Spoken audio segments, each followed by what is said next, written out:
దేవుడి కుటుంబంలో సాతాను జాడదు. ఒకసారి చదవండి. ఆది కాండము 2:21 వచ్చినాం. అప్పుడు దేవుడైన యెహోవా ఆదాముకు గాఢ నిద్ర కలుగజేసి అప్పుడు నిద్రించినప్పుడు అతను ప్రక్కటెముకలో ఒక దానిని తీసి ఆ చోటును మాంసముతో పూడ్చివేసెను. తరువాత దేవుడైన యెహోవా తాము ఆదాము నుండి తీసిన ప్రక్కటెముకను స్త్రీగా నిర్మించి ఆమెను ఆదాము వద్దకు తీసుకొని పోయాను. అప్పుడు ఆదాము ఇట్లా, నా ఎముకలో ఎముకయు నా మాంసములో మాంసమయు ఇది నరులో నుండి తీయబడిన కనుక నాది అనబడను. కాబట్టి పురుషుడు తన తల్లిని విడిచి తన భార్యను హత్తుకొనెను. ఇక్కడ మనకి ఇద్దరు ఒక కుటుంబం కనపడుతుంది. మొట్టమొదట మనకి మొదటి అధ్యాయంలోనే 27వ వచనంలో ఒక వ్యక్తిని దేవుడు సృష్టిస్తాడు. ఈ 2వ అధ్యాయంలోకి వచ్చేసరికల్లా ఇంకొక వ్యక్తిని, ఆ వ్యక్తిలో నుంచి ఒక వ్యక్తిని తీసి ఒక కుటుంబాన్ని ఎప్పుడు పిలుస్తారు చెప్పండి? ఒక్కరున్నప్పుడే ఇద్దరున్నప్పుడా? ఒకరున్నప్పుడా? ఇద్దరున్నప్పుడే కుటుంబం అంటారు. ఒక్కరున్నప్పుడు ఏకరంజన్ దేవుని స్తోత్రం. వాడిని ఇంకా ఏదైనా అనవచ్చు దేవుని స్తోత్రం. ఒక్కరిని ప్లస్ ఇంకొకరిని నిర్మిస్తే ఇద్దరు అవుతారు. ఆ ఇద్దరు ఉంటేనే కుటుంబం, ఆ ఇద్దరితోనే కుటుంబం. ఏకవచనంతో కుటుంబం అనబడదు, బహువచనంతో కుటుంబము అనబడుతుంది. అందుకనే వారిద్దరు ఏమైపోయారు? ఒక్కరైపోయారు. ఫస్ట్ ఒక్కరుంటే ఆ ఇద్దరు చేసిన తర్వాత ఆయన దగ్గర పంపిస్తే ఆ ఇద్దరు కాస్త ఏమైపోయారు? ఒక్కరైపోయారు. ఒక్కరంటే దాని అర్థం ఏంటి? శరీరాలు వేరు గాని మనసు అంతా ఒకటే, ఏక అభిప్రాయం కలిగి ఉన్నారు. ఏక అభిప్రాయము, ఏక ఆలోచనలు, ఏక తాత్పర్యంతో కలిగి ఉన్నారు. కుటుంబాలలో ఎప్పుడైతే ఏకత్వం కలిగి ఉంటారో, ఏ కుటుంబం అయితే ఏకత్వం కలిగి ఉంటుందో, ఏ కుటుంబం అయితే ఏక నిర్ణయాలు తీసుకుంటారో, ఏ కుటుంబం అయితే భార్య భర్తలు కలిసి ఒక నిర్ణయాన్ని తీసుకుంటారో, ఆ తీసుకున్న నిర్ణయానికి విజయం చేకూరుతుంది. దేవుడికి స్తోత్రం కలుగునుగా. ఏక నిర్ణయం పనిచేయదు.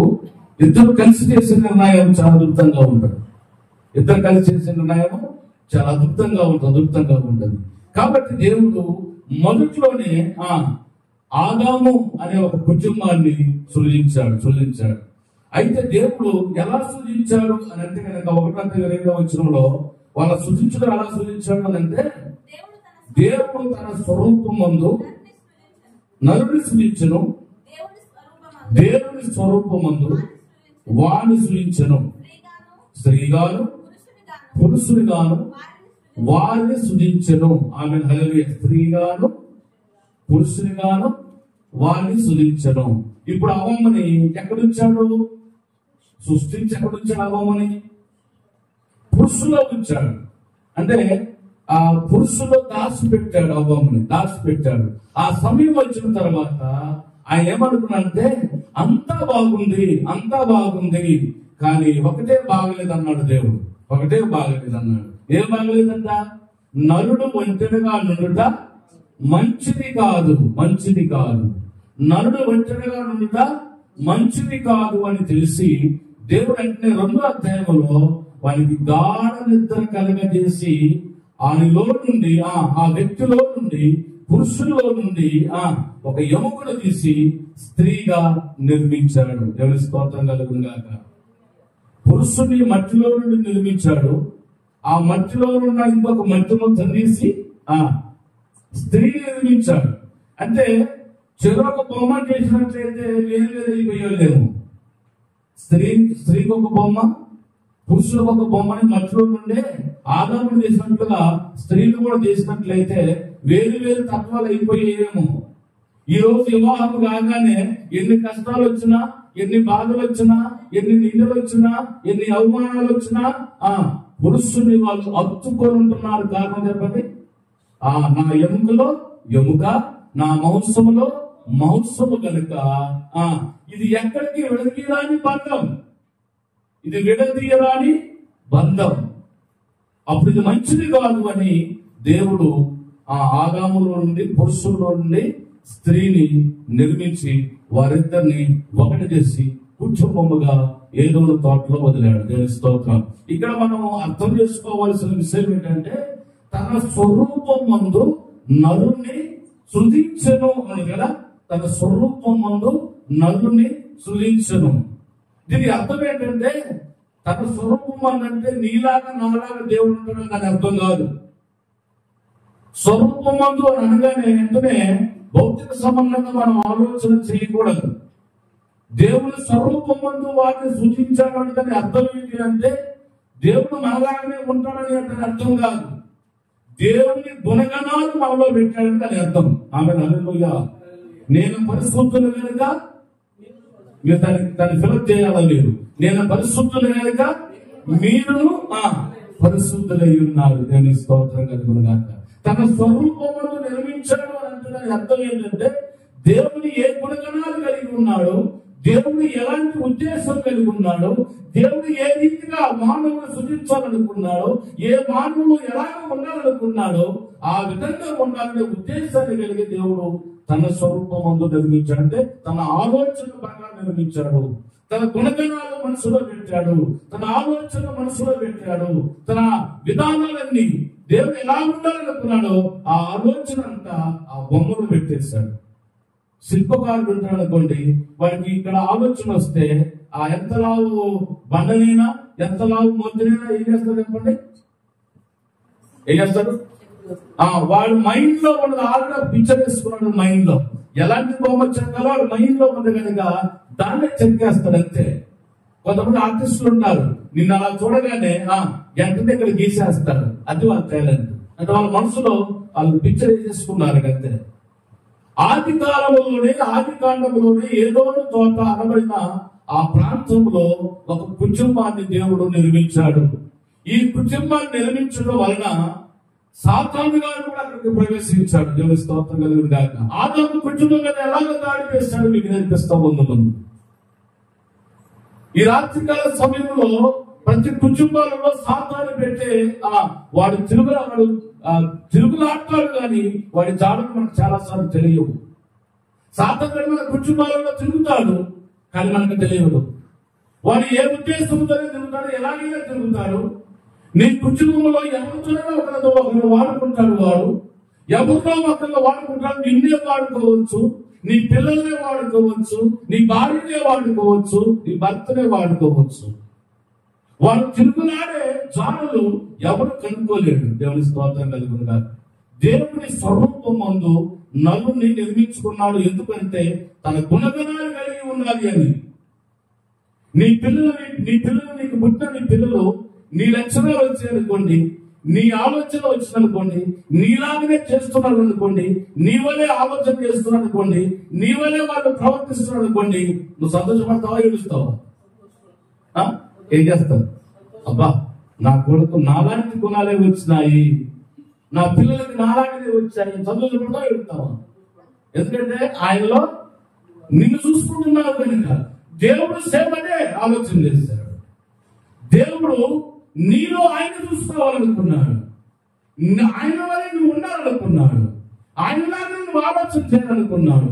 ఆయనలాగా నువ్వు ప్రవర్తించాలనుకున్నాడు. అలా చేస్తూ ప్రతిరోజు చల్లబోట వచ్చి వారిద్దరితో ఆ కుటుంబంతో కలిసి ఆయన సహవాసం చేసుకున్నాడు. ఆ కుటుంబంతో కలిసి మాట్లాడుతున్నాడు. ఈ విషయాన్ని చూసిన సాతాను పొంచి చూస్తున్నాడు. దేవునికి స్తోత్రం కలుగునుగాక. ఎప్పుడు దొరుకుతారా అని ఎదుగుచూ తిరుగుతున్నాడు. వాడు సమయం కోసం ఎదురు చూశాడు. కొన్ని సంవత్సరాలు ఎదురు చూశాడు. ఈ కుటుంబం ఎంతనే పట్టుకోవాలనే ఉద్దేశంతో. జాగ్రత్త, ఈ రాత్రికాల సమయంలో నీ పిల్లలలోనైనా సాతాను దూరొచ్చు, నీలోనైనా సాతాను దూరొచ్చు, ఎవరిలోనైనా సాతాను దూరొచ్చు. నీ కుటుంబాన్ని నాశనం చేయటమే సాతాను గాడి యొక్క ప్రయోగం. దేవుని స్తోత్రం కలుగునుగాక. ఏ రూపంలో నీ కుటుంబాన్ని దాడి చేస్తాడో తెలియదు. ఏ రోగములో నీ కుటుంబాన్ని పాడు చేస్తాడో తెలియదు, ఏ రోగములో నీ కుటుంబాన్ని నాశనం చేస్తాడో తెలియదు. దాని జాడును కనుక్కోవాల్సిన బాధ్యత మనదే. ఆమేన్, హల్లెలూయా. ఆ జాడును కనుక్కోకపోవడం వల్లే ఆదాము కుటుంబం మీదకి పెద్ద తుఫాను ఎదురయ్యింది. దేవుని స్తోత్రం. ఆమేన్, హల్లెలూయా. తర్వాత ఆదికాండం 3వ అధ్యాయంలో సాతాను మొదట అవ్వ మీద దాడి చేసిందంట. దేవుని స్తోత్రం. ఎన్ని రోజులు కనిపెట్టి అవ్వ మీద దాడి చేసిందంట. దేవుని స్తోత్రం కలుగునుగాక. అవ్వ మీద దాడి చేసిన శేషుడు మామూలు చేయలేదండి. ఆదాము వేరుగా ఉన్నప్పుడు, ఆదాము వేరుగా ఉన్నప్పుడు ఒంటరిగా చూసి పట్టేశాడు. దేవుని స్తోత్రం కాదు, ఒంటరిగా ఉన్న చూసి పట్టేశాడు. ఎలా దాడించాడంట? ఆదికాండము 3వ అధ్యాయంలో 1వ వచనంలో ఆదాము కుటుంబం ఎక్కడ ఉంది అనేది మనం చూస్తే కనుక ఏదో తోటలో ఉందని మనకు అందరికి తెలుసు. అయితే సాతాను గాడు దాడి ఎలా చేస్తున్నాడు అంటే, దేవుడైన యెహోవా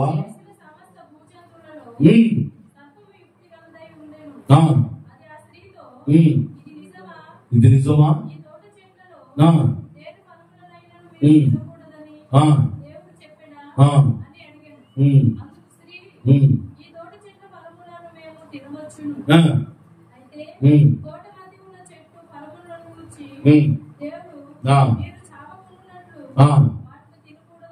తినకూడదనియు వాటిని ముట్టకూడదనియు అనేను. అందుకు సర్పము, మీరు సావనే సావరు, ఏది అనగా మీరు వాటిని తినుదినమున మీ కన్నులు తెరవబడదనియు,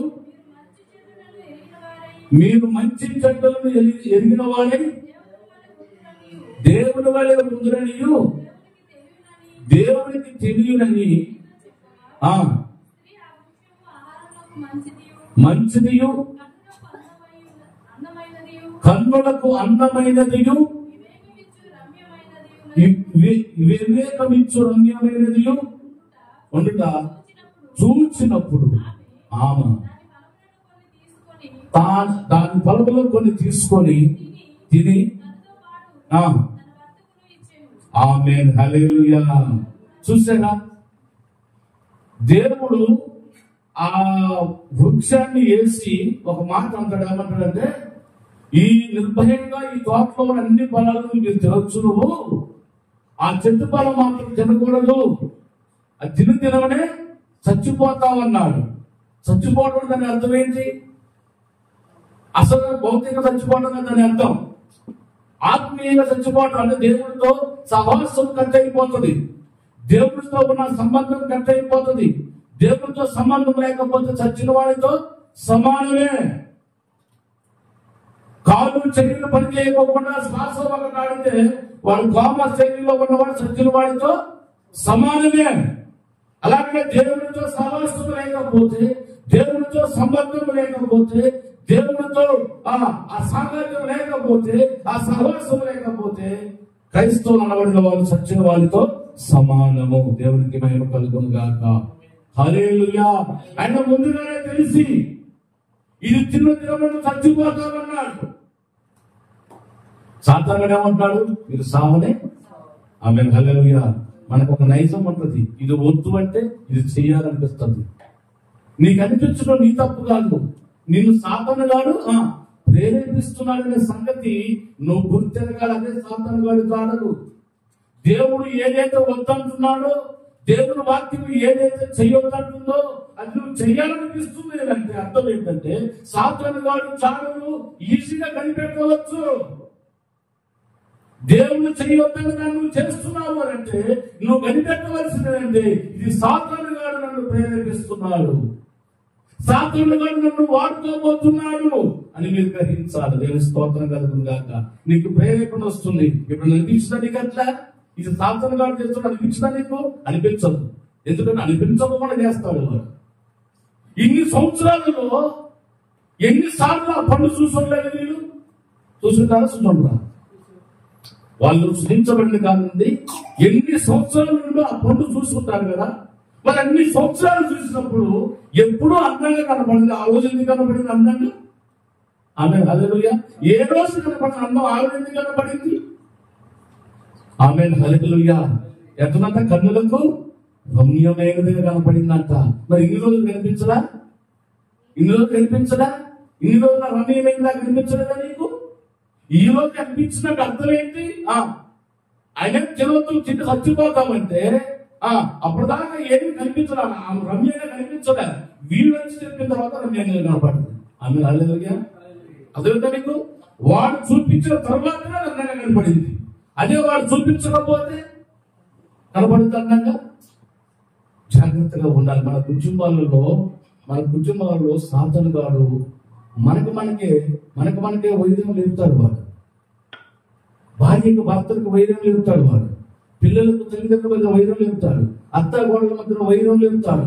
కాబట్టి స్నేహితుల మధ్య వైద్యం లేపుతాడు. మన కుటుంబంలో ఎవరితోనైతే మనం కలిసి ఉంటామో మనకే వాడు వైద్యం లేపుతాడు.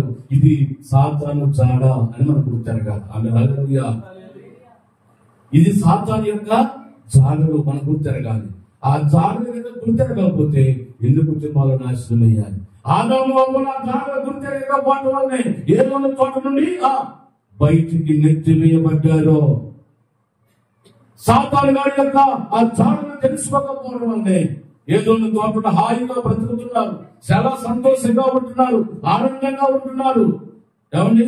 అంత హాయిగా బ్రతుకుతున్నారు. వీళ్ళ కుటుంబంలోనికి ఒక సుప్రాతుడు చొరబడ్డాడు.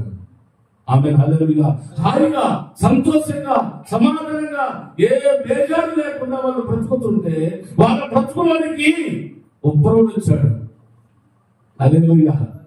ఎవరు వచ్చాడు? ఉప్పరుడు వచ్చాడు. వాడు వచ్చి వాళ్ళ కుటుంబాన్ని నాశనం. వాళ్ళ టార్గెట్ ఏంటి? నీకంటే నేను ఎక్కువగా మొక్కించుకుంటా, నీకంటే ఎక్కువగా నేను నమస్కారం చేయించుకుంటా, నీకంటే ఎక్కువగా నేను మొక్కించుకుంటా, నీకంటే ఎక్కువగా నేను పూజించుకుంటా అని ఒక టార్గెట్ వేసి తీసుకొచ్చాడు. అదే వాడు టార్గెట్. దేవుని స్తోత్రం కలుగునుగా. హల్లెలూయా. జాగ్రత్తగా ఉండాలి. ఎటువంటి ప్రమాదం పొంచి ఉండడం మనకు తెలియదు. కానీ సాతాను జాడలు కనుక మనం తెలుసుకోగలిగితే మన కుటుంబాలు హాయిగా ఉంటాయి. దేవుని స్తోత్రం కలుగునుగా. ఈ రాత్రికాల సమయంలో ఆదామవ్వల వలె సాతాను జాడలు తెలుసుకోకుండా మూర్ఖంగా ప్రవర్తించకూడదని పరిశుద్ధాత్మ దేవుడు ఈ రోజు నీతో మాట్లాడుతున్నాడు. హాయిగా బ్రతుకుతున్న వాళ్ళకి ఏం చెప్పండి? దాడి చేశాడు. నువ్వు తిన్న సావునే మీరు సావురు, అసలు సావురు. అది దేవుడు తెలుసు. అవన్నీ చెప్పిన తర్వాత రమ్యం కనపడిందా, ముందు కనపడిందా? ఆమె హల్లెలూయా. చూసారా ఎంత మెల్లగా దింపాడు రంగంలోకి? ఎంత మెల్లగా దింపాడు తెలుసా? మిమ్మల్ని అలాగే దింపేస్తాడు కుటుంబాలలో. ఎంత మెల్లగా దింపుతాడు. ఏం పోతావు అమ్మా, ఏం పొద్దా, ఏం ఆరాధన చేస్తావు నువ్వు? చేసిన చాలా నీకు ఆగు. ప్రతి ఆదివారం చేయాలా? ఈ వారం చేయకపోతే ఏమైందని ఆగు అని అంటాడు. జాడలు గమనించిన కుటుంబం ఆశీర్వాదకరంగా మార్చబడుతుంది. దేవునితో సహవాసంలో ఎంత చేస్తే సాతాను అంత ఓడిపోతాడు. దేవునితో ఎంత సహవాసం కలిగి ఉంటే, దేవునితో ఎంత గడిపితే నీ కుటుంబం అంత ఆశీర్వాదకరంగా ఉంటుంది. ప్రతిరోజు నువ్వు దేవునితో గడుపు, ప్రతిరోజు దేవుని సన్నిధానంలో ప్రార్థించు, ప్రతిరోజు దేవుని వాక్యములను ధ్యానించు, ప్రతిరోజు దాన్ని ఆస్వాదిస్తూ ఉండు. అది చదువుతా ఉంటే ప్రభు మెదడ దొరికినంత పండు తింటారా? కొంప తీసి ఆమె హల్లెలూయా. పండు తిన్నావు పతనమైనట్టే. ఆమె హల్లెలూయా. ప్రభునందు ప్రియా దేవుని బిడ్డలారా, నీ కన్నులతో సాతాను గాడు ఛాలెంజ్ చేస్తాడు. నీ కన్నులతో నేను చూపిస్తా. యేసు ప్రభుకే చూపిస్తాను. నీకు లెక్క ఏమంటాడు? పన్నెండు తీసుకుపోయి ఇక నీవు కనుక నాకు మొక్కావో ఎక్కడ తీసుకుపోయి ఎత్తైన శిఖరం మీద తీసుకుపోయి యేసు ప్రభుని నీవు కనుక నాకు స్పష్టంగా నమస్కారం చేశావో ఈ లోక రాజ్యాలను నా వాస్తవం నీ కావాలి అన్నాడు. ఈ లోకం అంతా ఎవరనుకున్నాడు? సాతానుడే. అందుకనే వాడు రాజ్యం విచ్చలవిస్తూ ఉంది. ఇప్పుడు ఈ లోకము దేవుడిది కాదు. ఈ భూలోకము సాతాను గడికి ఇచ్చాడు దేవుడు. వాడి పరిపాలనలో ఉందంతా. అందుకనే వాడు సవాలు చేయడంలో ఆశ్చర్యం లేదు. ఆ కొండ మీద యేసు ప్రభువు చూపిస్తున్నాడు, ఈ లోక రాజ్యాన్ని నావే. దమ్మం మాటలు ఇవన్నీ. దమ్మం మన చేతలను కంటే మాటలు ఎక్కువ వస్తాయంట. దేవుని స్తోత్రం కలుగుతుంది కాదు. చేతనాలకు ఏమొస్తాయి? మాటలు బాగా వస్తాయి. వీడు పైదమాని సాధనకి మాటలు ఎక్కువ వస్తాయి. భూలోకమునకు పరమందులో భూమి అందులో సర్వలోకానికి ఆయన రాజులకు రారాజైన ఆయనే, అధిపతి అయిన కర్త కర్మ క్రియ మొత్తం ఆయనే, క్రియేషన్ ఆయన. ఈ లోకం నాదే అనుకుంటున్నారు, ఈ లోకానికి క్రియేషన్ ఎవరంటే ఆయనే, సృష్టికర్త ఆయనే. ఆయనకు చూపిస్తున్నాడు ఈ లోకాన్ని. ఇగో ఈ లోక రాజ్యాన్ని నాయే. నాకు నమస్కారం చేస్తే మరి బాబు నీకే పిచ్చి వేశాడు నా దేవుడు. ఆమె హల్లెలూయా. ఈ లోకాన్ని వానికి పిచ్చి వేశాడు నా ప్రభు. ఏళ్ళ ఎన్నో ఏదో నీకు పిచ్చి వేశాడు. ఆ పిచ్చి వేయబడిన దానికి అంటున్నాడు, ఈ లోక రాజ్యాలు నావి, నీకు నేను ఇస్తాను అని నమస్కారం చేయమంటున్నాడు. యేసు ప్రభుకే చూపించిన వాడు అవ్వకు చూపించడం పెద్ద లెక్క. అవ్వకు చూపించిన పండు నీకు చూపించడం పెద్ద లెక్క. ఆమె హల్లెలూయా. నీకు చూపించడం పెద్ద లెక్క కాదు. నిన్ను ఏ రీతిగానే నిన్ను దేవుడితో సవాసం లేకుండా చేస్తాడు వాడు. ఏదో ఒక విధంగా సవాసం లేకుండా చేస్తాడు. ఏ రూపమైన దేవుడితో సవాసం లేకుండా చేస్తాడు. అందమైనది కన్నులకు అందమైనదంట, వివేకమిచ్చు రమ్యమైనదిగా కనపడిందంట. దేవుని స్తోత్రం కలుగుతుంది. ఈ లోకంలో ఏం చూపిస్తాడంటే వ్యర్థమైన వాటిని సాతానుగాడు మన కన్నులకు చూపిస్తాడు. జాగ్రత్త. వ్యర్థమైన దాన్ని మన కన్నులకు చూపిస్తాడు. 119వ కీర్తన 37వ వచనాన్ని జాగ్రత్తగా చదవండి. 119వ కీర్తన 37వ వచనాన్ని జాగ్రత్తగా చదువుకుంటా మనం త్వరగా ముగించేద్దాం. దేవునికి మహిమ కలుగును గాక. 119వ కీర్తన 37వ వచనం, వ్యర్థమైన వాటిని చూడకుండా నా కన్నులు త్రిప్పివేయము. దేవునికి మహిమ కలుగును గాక. ఏం చూడకుండా? వ్యర్థమైన వాటిని చూడకుండా నా కన్నులు త్రిప్పివేయము. జాగ్రత్త. దేవునితో సహవాసం చేస్తున్నప్పుడు వ్యర్థమైనవి చూడాలని సాతానుగాడు ప్రేరేపిస్తాడు. మనం దేవునితో సహవాసం చేస్తున్నప్పుడు వ్యర్థమైన ఆలోచనలు రావడానికి సాతానుగాడు ప్రేరేపిస్తాడు. నీ కుటుంబంలో చిన్న గదులు కావడానికి కారణం తెలుసా? నీకు తెలియకుండా నీ కన్నులను అవని ఆ కన్ను మీదకి తీసుకెళ్ళినట్లుగా నీ కన్నుల దృష్టి వ్యర్థమైన వాటి మీదకి సాతానుగాడు తీసుకోపోతాడు. అది మనము ఆ జాడలు కనిపెట్టాలి ముందు. ఆమె హల్లెలూయా. ఆ జాడలు కనిపెట్టాలి.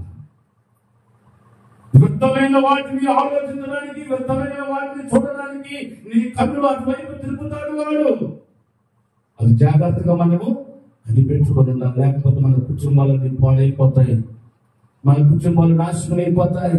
నీ కుటుంబాలు ఇంట్లో ఎలా దాడి చేస్తాడో తెలియదు, ఏ రూపంలో దాడి చేస్తాడో తెలియదు. ఆ చాడలు కనిపెట్టుకుని ఉండాలా. ఆమె హల్లెలూయా.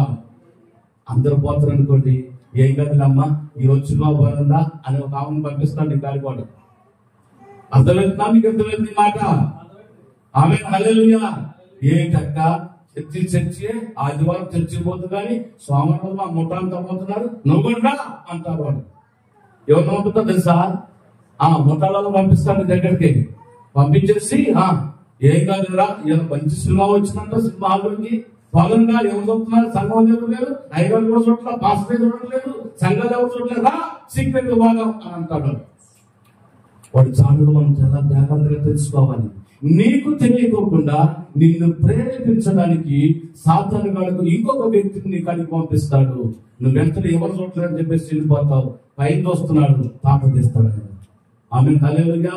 మనం చేయాలనుకునే పని దేవుడు ఏదైతే చేయొద్దు అంటున్నాడో దాన్ని చేయడానికి నువ్వు ప్రేరేపించబడుతున్నావంటే నీకు తెలియకోకుండా సాతానుగాడు నిన్ను ప్రేరేపిస్తున్నాడు. నీ కన్నులకు ఒక ఆశ చూపిస్తున్నాడు. నీ కన్నులు చూడగలుగుతాన్ని సాతానుగాడు చూపిస్తున్నాడు. నీ కన్నులు ఏదైతే చూడగలుగుతున్నాయో దేవుడు అనుకుంటున్నాడో వాటినే సాతానుగాడు చూపించేవాడు. నైజం కన్ను తినద్దు అని అన్నాడు, ఆ పండు వైపు చూడగలడు. ఆ పండు వైపు సాతాను గారు చెప్పేంత వరకు రమ్యంగా కనిపించలేదు. సాతాను గారు ప్రేరేపించిన తర్వాత దాన్ని చాలా జాగ్రత్తగా అత్తితో కదిసి నోట్లో పెట్టినట్టుగా ఎక్స్ప్లెయిన్ చేశాడు వాడు దాన్ని.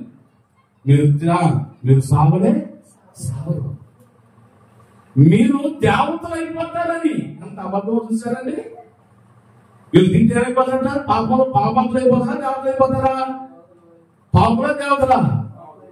బైబిల్ దేవతలు అయిపోతారు ఉందా? Amen hallelujah. మీరు తింటే దేవతలు అయిపోతారని తెలుసు కనుక మీరు తినొద్దంటున్నాడు ఆయన.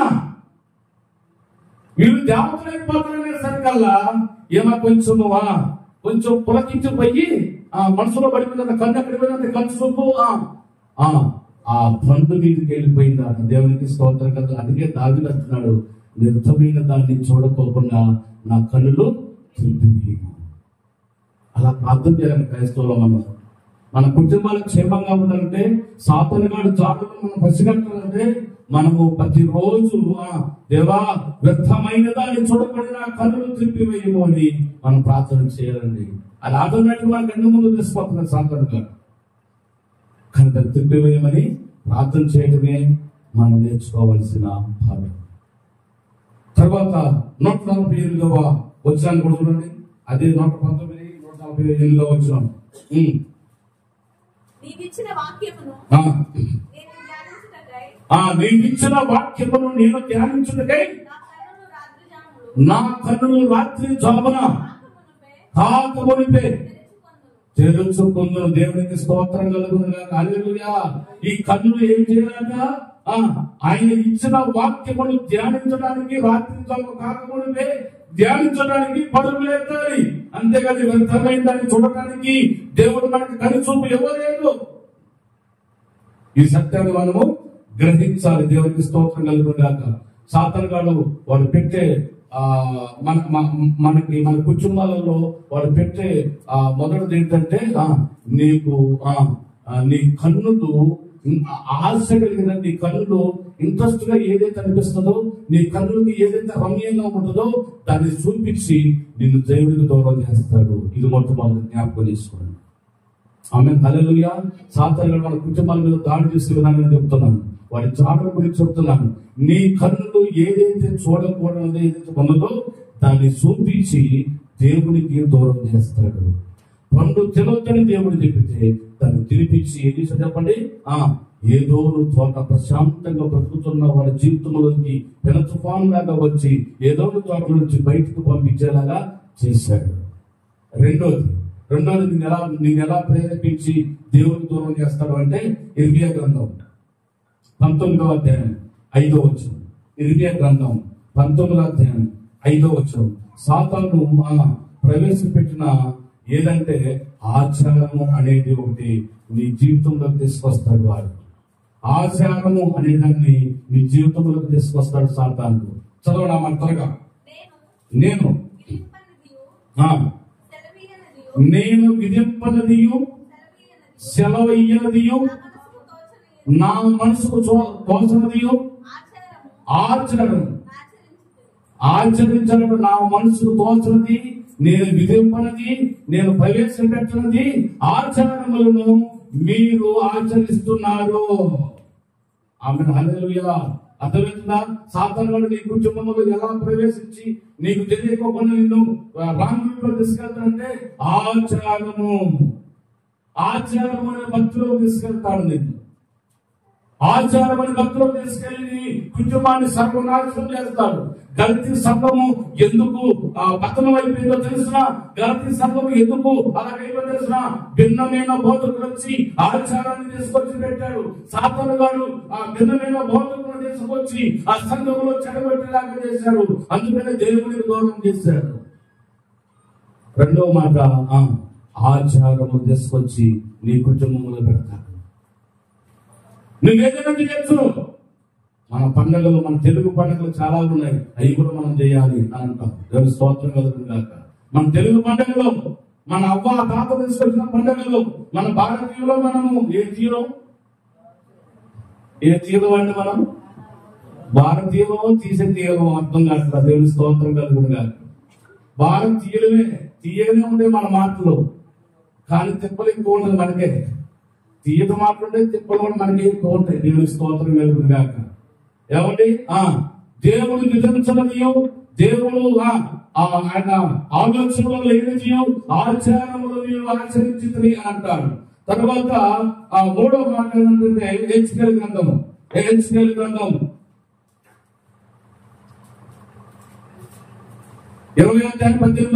హెచ్కేల్ గ్రంథం. వారి పిల్లలతో నాకు చదివించుకుని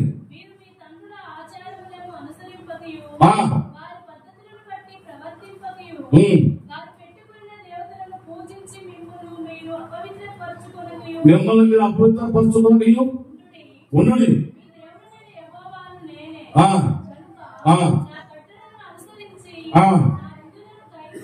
నా విధులను గైకొని ఆచరించుడు. దేవుని స్తోత్రం కలుగును గాక. తల్లిదండ్రులు ఆచరించిన ఆచారాలను, మా నాన్నగారు చేసిన ఆచారము, మా అమ్మమ్మ గారు చేసిన ఆచారము నేను చేయకపోతే బాగుండదేమో. చూసారా, సాతాను గారు నీ కుటుంబంలోకి ప్రవేశించి దేవుడితో సహవాసం చేస్తున్నప్పుడు, నువ్వు దేవుడితో కలిసి నువ్వు ప్రయాణం చేస్తున్నప్పుడు నీకు తెలియకుండా నీ కుటుంబంలోనికి సాతాను గారు ఎన్ని రకాలైన తీసుకొస్తున్నాడో. అపొస్తలుల కార్యముల గ్రంథము 15:1 కూడా ఈ విధంగా రాయబడి ఉంది. అపొస్తలుల కార్యముల గ్రంథము 15:1. మీరు జాగ్రత్తగా రిఫరెన్స్ రాసుకోండి. చివరిలో మీకు క్వశ్చన్ పేపర్ ఇవ్వబడుతుంది.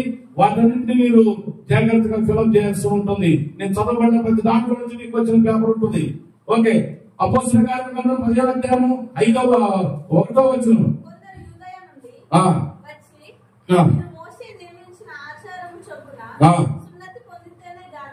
సున్నతి పొందితేనే గాని రక్షణ పొందలేదని ఆమె చూసారని.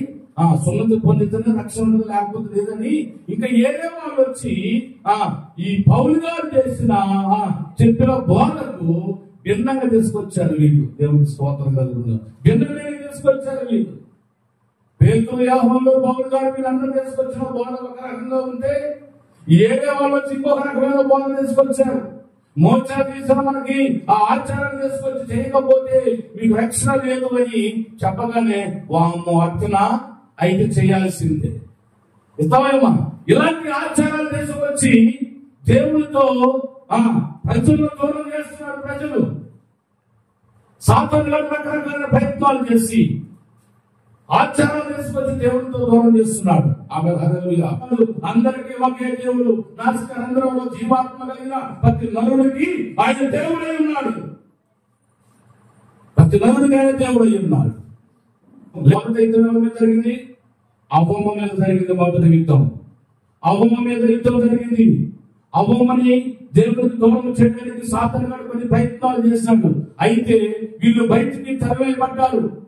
ప్రశాంతంగా ఏదో తోట నుంచి బయటికి తరవేయబడిన తర్వాత ఇక సాతాను గారు అయిపోయింది అనుకున్నాడు. ఇక దేవుడిని దూరం తీసుకున్నాడు. అయితే వీళ్ళు బయటకు వచ్చిన తర్వాత దేవుడు కనికరించి 4వ అధ్యాయంలో 1వ వచనంలో ఏం జరిగిందంటే వీరికి గంట ఫలాన్ని దేవుడు ఇచ్చాడు. 2వ కుటుంబం ప్రారంభమైంది. ఆమె దేవుడు సృష్టించిన కుటుంబం ఒకటి. 2వ కుటుంబం ఏమైందంటే వీళ్ళకి పిల్లలు కలుగుతున్నారు. మొత్తానికైతే ఒక కుమారుడు ఇచ్చాడు. దేవుడు నాకు ఎంతో నన్ను కనికరించాడు అని వాళ్ళకి ఏం పెట్టిందా కయ్యోను అని పేరు పెట్టారు. అంత కయ్యాలమారుడే. దేవుని స్తోత్రం కలుగుతున్నారు. కయ్యోను అని పేరు పెట్టాడు. కయ్యాలమారుడు అయిపోయాడు. కయ్యాలు పెట్టుకున్నాడు. పేరు దగ్గర పేరు కయ్యోను అని పేరు పెట్టారు. కయ్యాలు పెట్టుకుంటున్నాడు. దేవునికి మహిమ కలుగును గాక. సరే, మొత్తానికైతే జరిగిపోయిందని ఇద్దరు పోయి ముగ్గురయ్యారు. ముగ్గురు పోయి ఇంకొక ఆయనకి జన్మనిచ్చింది. ఆయన పేరు ఎబేలు అని పేరు పెట్టింది. ఆమె హల్లెలూయా. ఎబేలు అని పేరు పెట్టింది. సాతాను గారు మంటలు మండిపోతారు.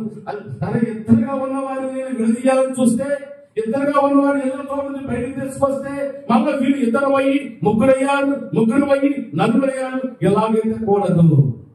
వీళ్ళు ఎలాగైనా వీళ్ళు నాశనం చేయాలి, వీళ్ళు ఎలాగైనా వీళ్ళు పాడు చేయాలి అనే ఉద్దేశం కలిగి వారు ఏం విషయం తెలుసా?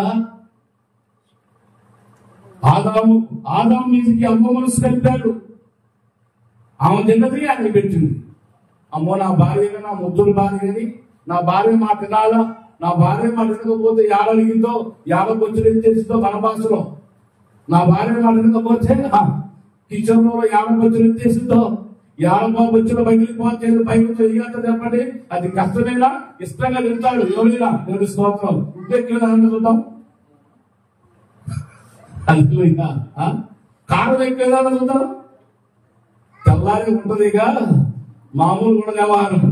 అవే అందుకని ఎక్కడ అలిగిందో మన భార్యని చాలా ముద్దు ముద్దుగా చేసుకొచ్చింది, తిన్న దాంట్లో సగం చేసుకొచ్చిందని ఈయన కూడా ఆ సగం తినేసాడు.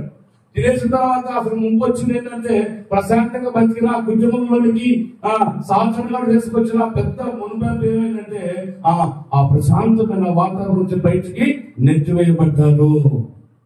దేవునికి స్తోత్రం. హల్లెలూయా. ఇప్పుడు బయటకు వచ్చాక ప్రశాంతంగా బతుకుదాం అనుకుంటే ఒక ఇద్దరు నలుగురయ్యారని చెప్పేసి వీడు చేసిన పని తెలుసా? భార్య అన్నాదమ్ముల మధ్యలో గొడవలు సృష్టించాడు. ఆమె హల్లెలూయా చెప్పండి. అక్కడేమో భార్య భర్తల మధ్యలో గొడవలు సృష్టించాడు. దేవుడికి సంబంధం లేకోకుండా ఈడికి వచ్చాడు చెప్పండి. రెండోసారి దాడి చేస్తున్నాడు. మొదటి దాడి ఏమో పాపంలో పడేశాడు, రెండో దాడి ఏమో హంచులుగా మార్చేలాగా చేశాడు. తన పిల్లలు కుమారులిద్దరు 20 సంవత్సరాల అన్నదమ్ములు ఒకళ్ళు కొట్టుకొని చంపుకునే అంత తగలబెచ్చాడు సాతానుడు. ఈరోజు కుటుంబాలలో అన్నదమ్ముల మధ్యలో గొడవలు, అక్క చెల్లెల మధ్యలో గొడవలు. ఈ భేదాలు ఎందుకు వస్తున్నాయో తెలుసా? నీ కుటుంబంలో నీకు తెలియకోకుండా సాతాను గాడు చాడును కనిపెట్టకపోవడం వలన వాడు ఏ రూపంలో దాడి చేస్తాడో తెలియకోకుండా వాడు నీ కుటుంబంగా దాడి చేస్తున్నాడు. ఎలాంటి ప్రేమ తెలుసా? అబ్బాయి అయ్యను నువ్వు ముందు పెట్టావు, నీ అర్పణ దేవుడు అంగీకరించలేదు, నీ తమ్ముడు అర్పణ దేవుడు అంగీకరించాడు, ఇది మంచిది కాదు అబ్బాయి అని వాడి చెవులో పురుగు దర్శనం కలిసిపించాడు సాతాను గారు. అది పగ పెట్టుకొని చెప్పండి. అర్ధరాత్రి సమయంలో తన తమ్ముడిని చంపేసేసాడు. తన తమ్ముడిని చంపేశాడు, హంతకుడిగా మార్చాడు. ఏమైపోయి చెప్పండి? తమ్ముడిని చంపడం వల్ల ఏమై చెప్పండి? వాళ్ళేమో అవ్వమ్మ చేసిన పనికి మారిన పని వలన ఏదో తోట నుంచి బయటకు వెళ్తున్నారు. ఈ కయ్యోని చేసిన పని వలన అసలు దేశం మరి తల్లిదండ్రుల దగ్గర ఉండడానికి అవకాశం లేకుండా అయిపోయింది. దేవునితో సమాసం లేకుండా ఉండడానికి అవకాశం లేకుండా అయిపోయింది. సాతాను గారి ఉద్దేశం తెలుసా? నిన్ను దేవుని, నీ కుటుంబాన్ని దేవునికి దగ్గరగా కూడా చేయడమే సాతాను గారి ఎజెండా. ఆమేన్. హల్లెలూయా. అర్థమవుతుందా? కాబట్టి ఆ విధంగా సాతాను గారు ఆది మానవులైన మొదటి కుటుంబం మీద 2 రకాల దాడులు జరిగినాయి. దేవుని స్తోత్రం. హల్లెలూయా. మొదటి యుద్ధం అవ్వ మీద జరిగింది. రెండో యుద్ధం అన్నదమ్ముల మీద జరిగింది. ఆ భయం చెప్పండి. పెద్ద కొడుకేమో దేశంలో అయిపోయాడు, చిన్న కొడుకేమో చచ్చిపోయాడు. మరలా వీళ్ళు చెప్పండి ఒంటరిగా అయిపోయాడు. సాతాను గారు ఇప్పుడు బయటికి వెళ్ళి పండగ చేసుకుంటున్నాడు. దేవుని స్తోత్రం కలుగుగాక. చిన్న కొడుకు చచ్చిపోయాడు, పెద్ద కొడుకు దేశంలో తిరిగిపోయాడు. మరలా ఆరామ ఒంటరి మిగిలిపోయాడు. ఏడుస్తున్నారు. దేవుడు చివరికి ఏం చేశాడు తెలుసా? ఆదాముకి మరి ఒక కుమారుడు దేవుడు ఇచ్చాడు. ఆమె హల్లెలూయా. ఆదాము చెప్పండి, మరి ఒక కుమారుడు దేవుడు ఇచ్చాడు. 5వ అధ్యాయం కూడా వచ్చి చూడండి. 130 ఏళ్ళు బ్రతికి తన పోలికగా తన స్వరూపమందు సేతు అని పేరు పెట్టిన దేవుడికి స్తోత్రం కలుగుగాక. దేవుడేమో ఆదాముని తన పోలిక చొప్పున తన స్వరూపమందు ఆదాముని నిర్మించుకున్నాడు.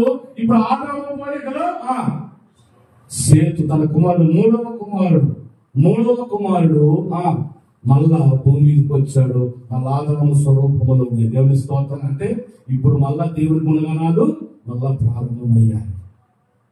మళ్ళా దేవుడికి ఉన్న స్వరూపము, ఆ స్వరూపము, ఆ పోలిక అనేది దేవుని గుణగణాలను గుర్తుపెట్టుకోవాలి. మనం స్వరూపము పోలిక అనే కాడ దేవుని గుణగణాలు అని మనము అక్కడ రాసుకోవాలి, మెన్షన్ చేసుకుని పెట్టుకోవాలి. ఇక్కడ మళ్ళా ఇకపడి ఆదాము పోయేవారు. ఆదాము లాంటి దేవుని కులం ఆదాములు ఎలా ఉందో మళ్ళీ అలాంటి గుణగణాలు కలిగిన కుమారుడు దేవుడు మళ్ళా గర్భాన్ని పుట్టేలాగా చేశాడు.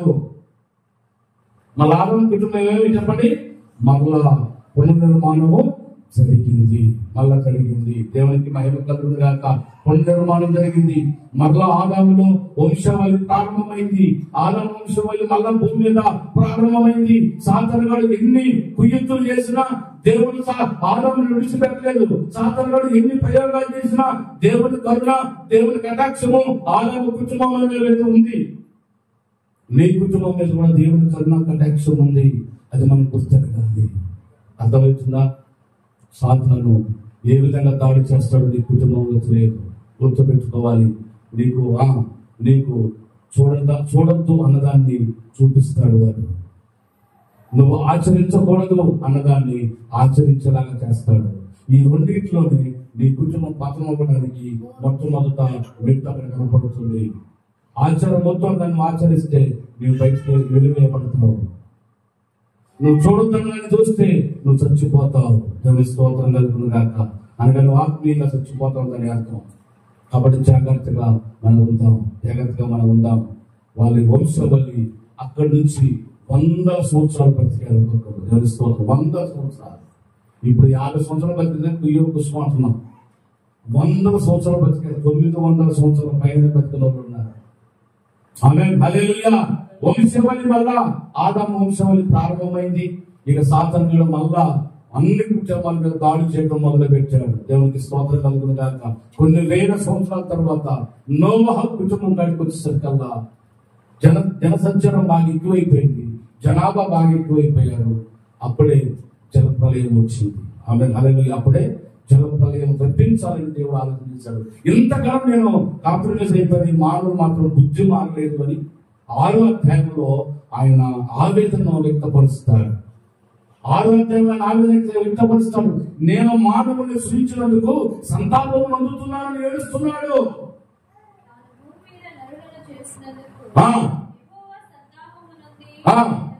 హృదయంలో నడుచుకున్నాడంట. దేవునికి స్తోత్రం కలుగును గాక. హల్లెలూయా. అర్థమవుతుంది. కాబట్టి మన కుటుంబాల్లో జాగ్రత్తగా ఆచారం అనే ఒక అలవాటు తీసుకొస్తాడు. నువ్వు చూడకూడని దాన్ని చూడమని ప్రేరేపిస్తాడు. ఇంకా ఏదో రకమైన ప్రేరేపణ దగ్గర తీసుకొచ్చి దేవుడితో సహవాసాన్ని కోల్పోయేలాగా చేస్తాడు. మళ్ళా చెబుతున్నాను, అవ్వమ్మ ఆదాము చూడొద్దన్నదాన్ని వాళ్ళు చూశారు.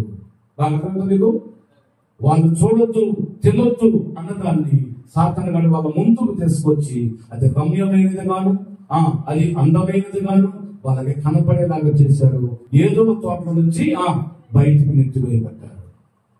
చెయ్యవద్దన్న ఆచారాన్ని చేపించాడు, పగలు పెంచాడు, కక్షలు పెంచాడు, ఒక ప్రాణాన్ని తీసేలాగా ప్రేరేపించాడు. పైశక్షిక ఆనందాన్ని ఆనందించిన సాతానుడు వాళ్ళ అన్నదమ్ముల మధ్య గొడవలు అయిపోయాడు. తమ్ముడు తప్పించాడు. ఈతమందరికి మళ్ళా దేశదమ్మలే తిరిగిపోయేలాగా చేశాడు. గుర్తుపెట్టుకోండి, ఏదో ప్రశాంతంగా ఏదో తోట నుంచి వాళ్ళు చూడతన్న దాన్ని చూసి ఏదో తోట నుంచి బయటకు వెళ్ళారు. చేయొద్దన్న దాన్ని చేశాడు, చంపాడు, దేశదమ్మలే పోయాడు. మన కుటుంబాల్లో దేవునితో సహవాసాన్ని దూరం చేయటమే సాతానుగాడి లక్ష్యం. మన కుటుంబాలను మన కుటుంబం దేవునితో కలిసి ఆనందించడం సాతానుగాడికి ఇష్టం లేదు. మన కుటుంబము నేను నా ఇంటి వాళ్ళను యెహోవాను సేవించుదాము. ఆమేన్, హల్లెలూయా. అందుకని మనం పెట్టిన టైటిల్ ఏంటంటే దేవునితో నా కుటుంబం. దేవునితో నా కుటుంబం ఉండాలి. దేవునితో నీవు ఉంటే నీకు ఆశీర్వాదం, దేవునితో నీ కుటుంబం ఉంటే నీకు దీవెనలు వస్తాయి. ఈ రాత్రి కాల సమయంలో అతి దీవెన నీ మీద ఉన్నది కాదు. నువ్వు చూడొద్దన్న దాన్ని చూడబాకు, చేయొద్దన్న దాన్ని చేయబాకు. నీ కుటుంబం ఆశ్చర్యకరంగా ఉంది. సాతానుగాడు వాళ్ళు చాలదు కనుక్కోలేకపోయింది అవ్వమ్మ. మీరు తినడం చావన్నది చచ్చిపోయేలాగా చేసింది. కాబట్టి మన కుటుంబాలు కూడా అలాంటి ఏ రూపంలో దాడి చేస్తారో తెలియదు. చెయ్యొద్దు అని అంటే అది చేయకుండా మీకు ఉత్తమం. ఏదైతే చెయ్యొద్దు అంటాడో దేవుడు దాన్ని చేయకుండా దేవుడితో సావాసం ఎప్పుడు కలిసి ఉంటారు. ఒకవేళ చేసావో దేవుడితో సావాసం వెళ్ళిపోతుంది. ప్రియ దేవుడు పెట్టాలి. మరి దేవుడితో సహవాసం కలిగి ఉన్నామా? మనమే కాదు, మన కుటుంబం అంతా దేవుడితో కలిసి ఉండాలి. దేవుడు ఆశీర్వాదాలు మన మీదకి వస్తాయి. ఇది మాట దేవుడు దీవించి ఆశీర్వదించిన దాకా ఆమె. అందరం లేచిన పడతాం, మీకు ప్రార్థన చేసుకుందాం. అందరం లేచిన పడతాం, ప్రార్థన చేసుకుందాం. సజీవుడైన మా తండ్రి, దేవునితో నా కుటుంబము